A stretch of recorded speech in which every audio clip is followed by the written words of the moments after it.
Welcome back to the show, everybody. This is the Upper Tier Podcast. I am your host, Niall. If you could do me a favour and subscribe to the channel, hit the bell notification, and of course, drop a like on the video. We are back with another review of Dark Side of the Ring. These are ones we're doing now on a weekly basis throughout the summer as season 4 is upon us. We've done 2 so far. This is our third one. This is the third episode in series 4 of Dark Side of the Ring. This is episode 3. Of course, we're talking about breaking the cycle, the Graham Dynasty. This is the one we're reviewing tonight. Eddie and Mike there on your screens, of course. Very tragic how their lives came to an end and stuff like that. So, if anyone is going through a tough time at the moment, or feeling that kind of way inclined, the theme through this show tonight there'll be a lot of reference to suicide and stuff like that. As you know, this is what has plagued the Graham family. So if you feel uncomfortable with it, I'd implore you maybe not to watch it or something like that. But what this episode does, very similar to Magnum's one last week, kind of like it goes through the pathway of what could have been, the tragedy of what unfolded, but the hope at the end that the cycle can be broken and people can go on and move on and live their lives and come back from those situations and all and stuff like that. So down the bottom there on the bar running at the bottom, we've all the information there for any help that anyone would need in relation to suicide or suicidal thoughts. Of course, be at a house and stuff like that. There's numbers there, phone numbers, all that kind of stuff. So if you are out there at the moment and you are suffering from any of these situations or thoughts or stuff like that, reach out to these people. They do absolutely fabulous work and talk to them. We'll have a slide at the end as well with all the information there and stuff like that.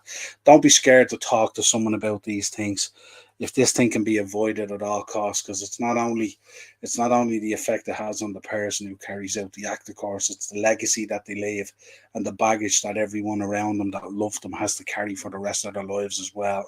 And it can, as you can see in this story of the Graham Dynasty down in Championship Wrestling from Florida, it can carry through in cycles and continue through families and stuff like that. So it's really, really important that if you are in a position in terms of having those thoughts or in that kind of dark place at times, reach out, talk to people. There's nothing out there that can be solved. If that step is then taken, that's the final step. Nothing can be resolved then. So always reach out, always talk, never feel afraid or ashamed or in any way to reach out and talk to someone. And that's the key message that comes out of this one. And I kind of like that with this season of Dark Side of the Ring. Because what it does is it does touch on some of the dark topics within professional wrestling, but it does kind of come full circle as well and show you that there is hope. There is a way out of some of these things. There is a way to avoid some of these situations and stuff like that. So really, really important that you reach out if you are feeling that way. Right, so let's get into the episode. Of course, Mike's there and Eddie's there, and of course the famous blonde hair. It's Championship Wrestling from Florida is what it's kind of centered around and stuff like that. It was a huge territory at the time. Some fabulous stars came through. I'll show you a slide now in a minute. But it was such a successful territory and stuff like that. The Graham family, they served as both performers initially and promoters all the way through this and stuff like that. Really, really, this was a huge territory. You heard Jim Cornette on his review talking about it and stuff like that, and even on the show talking about how big Florida was and stuff like that. He talks about Jim comes into the episode very, very quickly, as he often does, and he puts a huge influence on the legacy of the Graham family, starting with Eddie Graham. Eddie was a leader, a charismatic wrestler, all that kind of stuff, and a legend in Florida, as so often is the case. I mean, if you think about the parallels between the Graham family in Florida, you think about the Von Erichs in Texas. These were people really held up on a pedestal, really, really famous people. And we've seen it if you go back and look at any of the footage from any of these funerals and stuff like that. No, they're absolutely massive. These are like, especially if you go back and look at the Von Erichs in Texas and stuff like that. This is cities shutting down. These are, I won't say presidential funerals, but you know what I mean? These were truly stars and icons in their territories and stuff like that back in the day. Really, really revered. Obviously, Eddie started out, he took his name from Dr. Jerry Graham, of course. and he played his kayfabe brother in a successful tag team and stuff like that. So we get a bit of history here of Eddie coming up in the business and stuff like that. And they would go on, of course, the main event, Madison Square Garden, which is huge. If you talk to any wrestlers out there and stuff like that, the main event, Madison Square Garden, such an iconic place, especially for pro wrestling. I think some people outside of the pro wrestling bubble or circle don't actually realise how iconic Madison Square Garden is in relation to pro wrestling. Absolutely massive. It was the hub of it. He said that Dr. Jerry Graham, Cornette, of course, came in. He said Dr. Jerry Graham, he got into a lot of trouble and caused a lot of trouble. And he talks about the time where his mother, he had issues with obviously alcohol and mental illness, which is something that's kind of factored into a lot of the lives back then and stuff like that. And we're talking, remember now, about a very different time, folks. It's not the same as what we're used to now, if you like, and stuff like that. It's stuff went on, wasn't diagnosed, all that kind of stuff. People didn't reach out for help. And remember, you're talking about guys in the wrestling business as well. These are icons in the wrestling business. These are men's men, as they say, and stuff like that.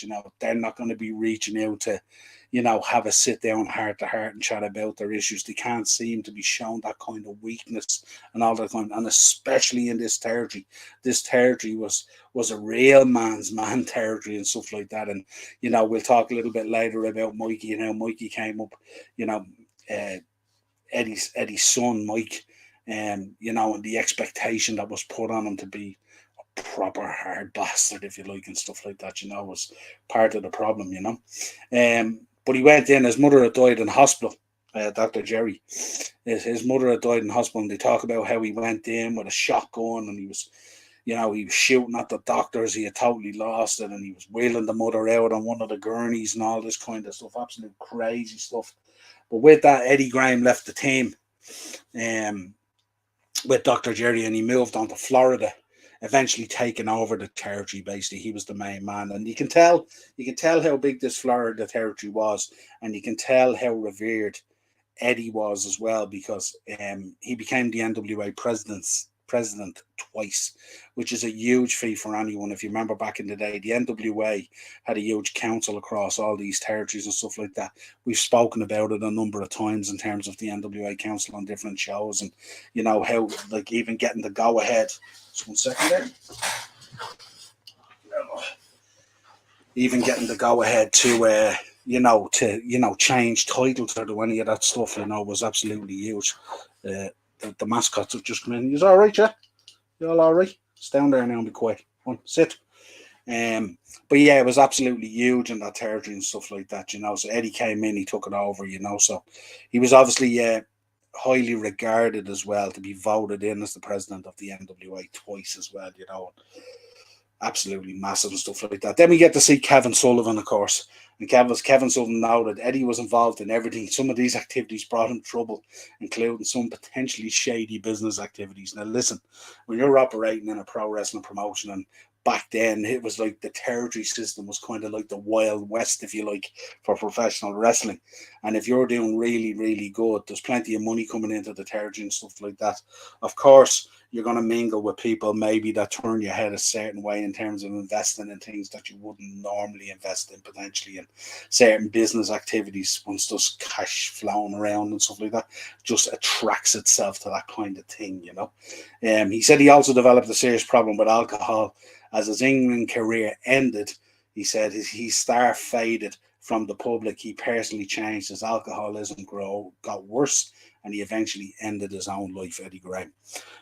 Which is a very, very difficult thing to kind of take. I'm sure as a wrestler, obviously I've never experienced it, but I can imagine if you're going from the highs of being right up there at the pinnacle of your sport to dropping way off and seeing your career coming to an end and stuff like that. It's very, very difficult to take, and especially someone like Eddie Graham as well, who absolutely loved the wrestling business, and his love was shown in terms of how he protected it and kayfabe and all that kind of stuff. He really, really lived, ate, slept, and bred the wrestling business. So yeah, he passed on, and of course, then Eddie's son Mike, of course, he idolized his father. And Eddie put high expectations on him. He demanded a lot from him in the ring. While Mike was a great worker, He wasn't the top guy in the promotion, of course. Though Cornette speculates that Mike didn't want to be the top since he was the promoter's son. So again, that has shown the kind of respect to the business, that you didn't want to be the top guy in that promotion just because your dad ran the promotion. If you were going to be the top guy, you wanted it kind of on merit and stuff like that. And I can just imagine. I mean, we know history in the wrestling business shows that if you're in there and you're second generation, or you're the son of a wrestler or a promoter and stuff like that, there's that extra pressure on you, stuff like that. You see it with Randy Orton, how much he wanted the business and he wanted to perform and be the best because his dad Bob was in there. Of course, there was a legacy there and stuff like that. You see it with the Von Erichs as well. How those Von Erich boys, they wanted to do their dad Fritz proud and stuff like that. So we see it with a lot of these wrestling families and stuff like that, especially when second generation guys come in. The pressure that they're under is quite immense to perform and to be at a certain level and stuff like that and all. So obviously a lot of pressure on Mike going in there, obviously, when Eddie passed away.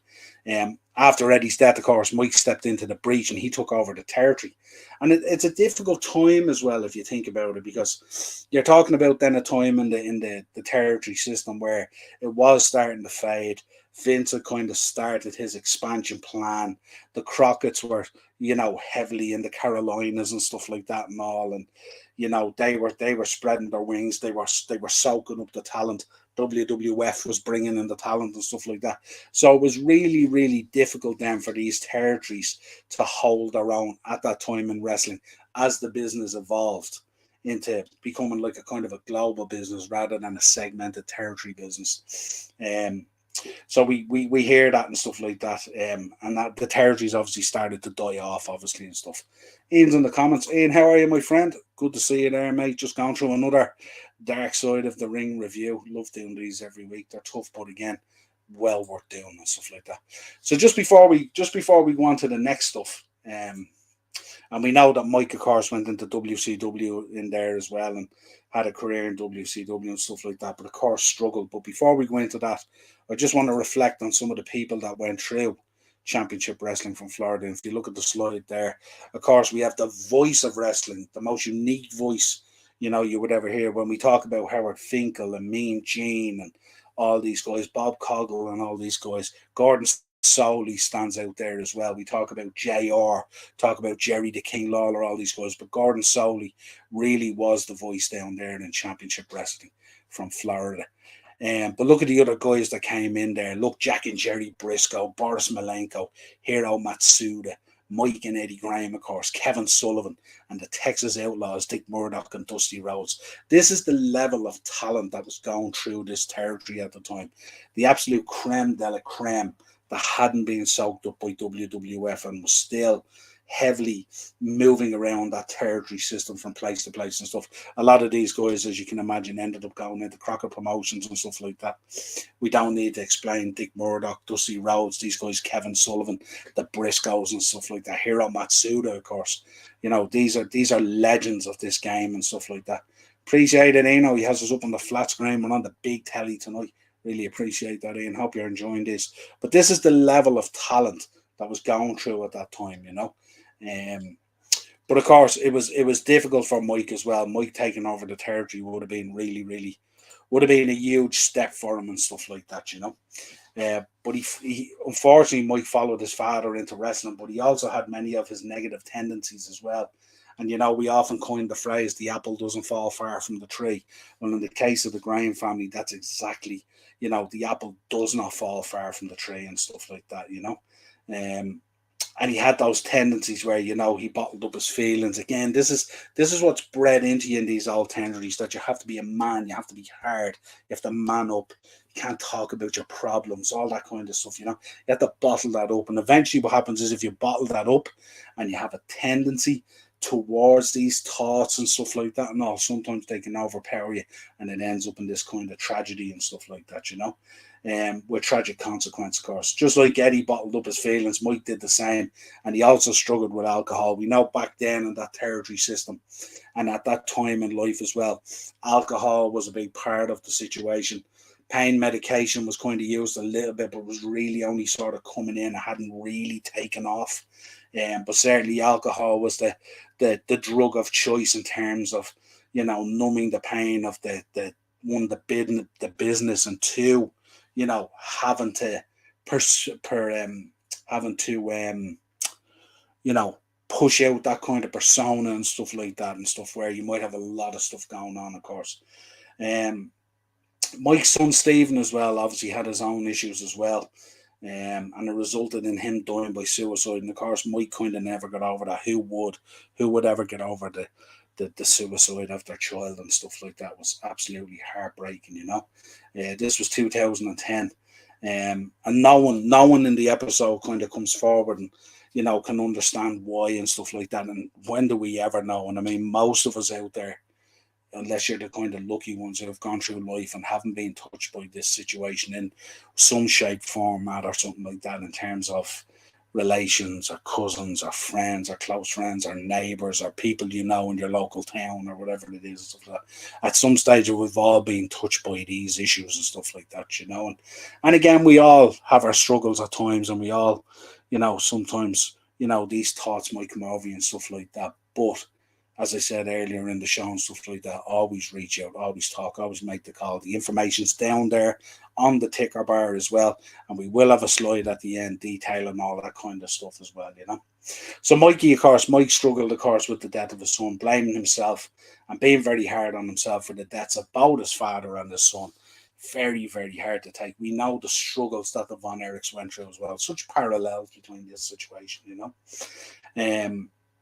and he ended up taking his own life as well.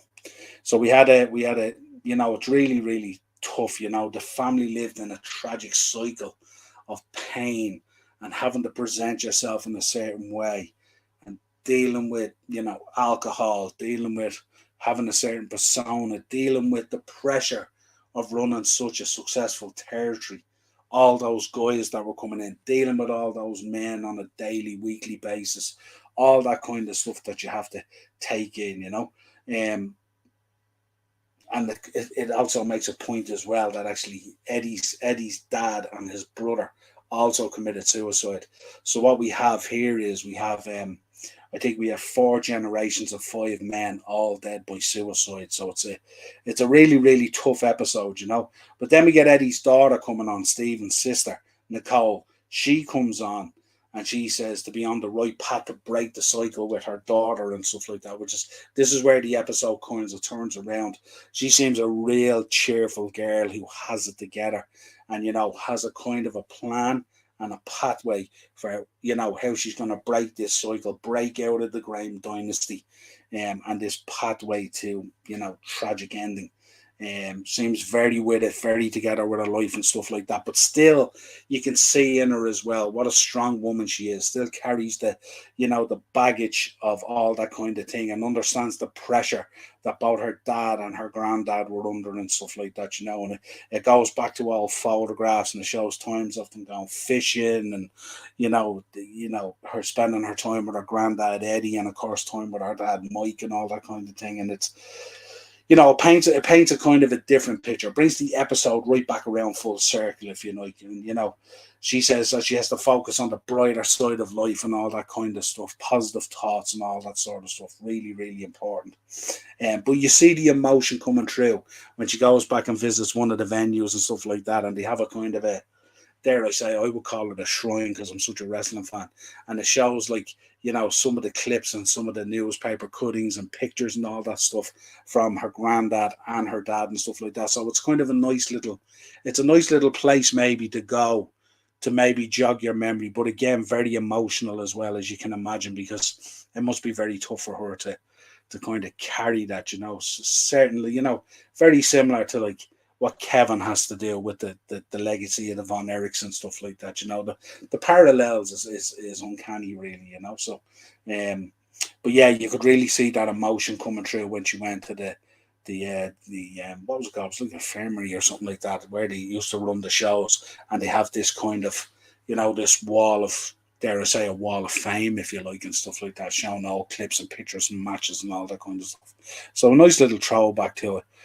So yeah, folks, it's a different one. Ian's in and he says, I sent over the CWF YouTube channel, like, over to your WhatsApp. Perfect, man. I had a look at a few bits today and stuff like that, reliving some of it. So like I said, the message that comes out of this show, this episode, is way bigger than a wrestling story and a tragic story. It's a story of, obviously, tragedy through the down through the generations of the family and stuff like that, and how different life was back then, and the expectation on you from a society point of view, but also from a family point of view.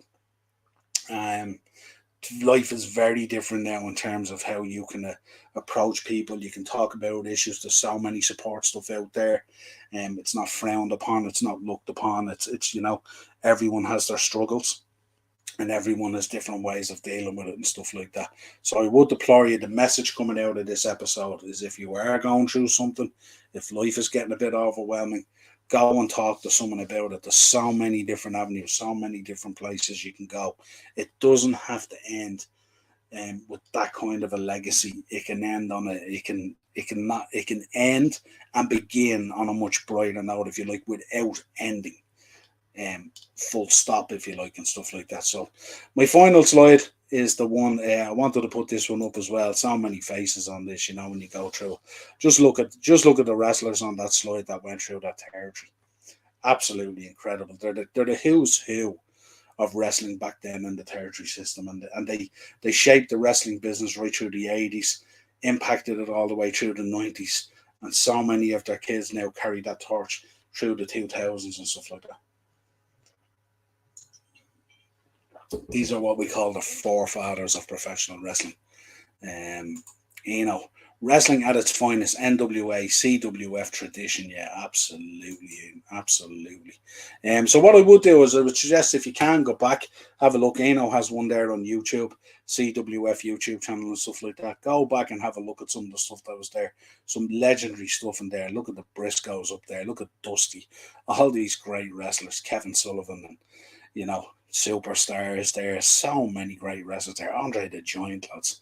You know what I mean? So absolutely fabulous stuff. I want to leave you, of course, with this one slide. And I think that's important. I think what's really important from this is not just to review a show and walk away, but to also put a message out there that, if you want, you can use this show as a reference if you are going through a dark time or a tough time or stuff like that. And that's this slide here. So many places available in this country. If you're going through a tough time, so many supports there available and stuff like that. They're all listed there on this slide. All these different organizations, and there is so many more. This is just the tip of the iceberg, folks. So many other places out there as well. Don't be scared to pick up that phone. Don't be scared to send that email. Don't be scared to visit whatever these centers are and stuff like that. Take some action. Don't let it end the way it ended for the Graham family and stuff like that. Listen to what his daughter has to say about how you can break a cycle, about how you can, live a much brighter life, how you can focus on the positive stuff in life and stuff like that. No, so important. And that's the message that comes through on this episode. The wrestling, this is an interesting one, because the wrestling is going to really, it's a byproduct of the message that's trying to be put out there and stuff like that. So I'm not going to say that I hope you enjoyed the episode, but I hope you took out of it what you need to take out of it in whatever circumstances you're, and Eno's in. I love Dusty Rhodes, the real voice of the voices. Yeah, absolutely. And that was the thing about these. I mean, if you go back to the 80s and you look at some of those characters and you look at the promos and all that kind of stuff and all, these were guys who were salt of the earth. These were guys who were, the typical guys living in towns and stuff like that were put out there. If you look at the way their promos went, if you look at the way they presented themselves as characters and stuff like that, you know what I mean? These were down to earth people just like you and me, who became superstars through this wonderful business that we love. So don't forget that as well. This is when you hear about these episodes and these tragic circumstances, stuff like that, brings it back down to earth, just how human we all are, and that we as individuals are such a big thing and such a small speck in the galaxy or the universe or the earth or whatever it is. So never devalue your worth and stuff like that. No matter who you are or what you're going through, you're worth $1,000,000 to someone and everyone, and value yourself that way. But that's some information there for you folks. If you are going through a tough time, I know it's a tough episode. Reach out if you need it and stuff like that. That's all I have from this one. Short enough, 24 minutes. Enjoyed the episode, and I like the way they're turning things to show, as I said, the positivity from the daughter Nicole and stuff like that and all. Tough to carry that baggage around. Very strong woman, and we wish her well, and her daughter, of course. And we are breaking the cycle without a shadow of a doubt. That's it, folks. The Graham Dynasty Championship Wrestling for Florida. Roll on this week's Dark Side. Let's see what we have to face next week on the review. Don't forget to join me Thursday. I will be on doing a preview for Forbidden Door. Looks like it's going to be a fantastic show from AEW. Of course, we have Brian Danielson versus Okada, which is going to be absolutely stellar. But we'll do a quick review of that on Thursday. And of course, don't forget to check out the Morning Brews. They're going out every morning, the Morning Brews. Latest football and transfer news and all that kind of stuff, if football is your thing. But as always, I think we're about 13 subs off 800. Start subbing to the channel, hit the bell notification, drop a like as well. Doesn't cost you only a few seconds of your time, but makes a huge difference to us as content creators. And until next time, folks, I will talk to you again real soon.